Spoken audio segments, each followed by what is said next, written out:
Պողոս առաքյալի երկրորդ թուղթը Կորինթացիներին գլուխ 4. Որովհետև Աստված է, որ ասաց խավարից թող լույս ծագի, և նա ծագեցրեց մեր սրտերում Աստծու փառքի գիտության լույսը, որը ճառագայթում է Հիսուս Քրիստոսի դեմքից։ Այսուհետև այս գանձերն ունենք կավեամանների մեջ, որպեսզի զորության գերազանցությունը Աստծուց լինի և ոչ մեզնից։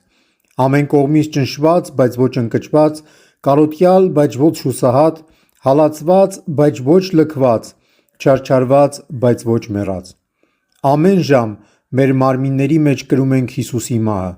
որպեսզի Հիսուսի կյանքն էլ հայտնվի մեր մարմինների մեջ, քանի դեռ կենդանի ենք, միշտ մահվան ենք մատնվում Հիսուսի համար, որպեսզի Հիսուսի կյանքն էլ հայտնվի մեր մահկանացու մարմինների մեջ։ Այնպես որ մահը զորանում է մեր մեջ, իսկ կյանքը ձեր մեջ։ Արդ հավատի նույն հոգին ունենք, ինչպես գրված է.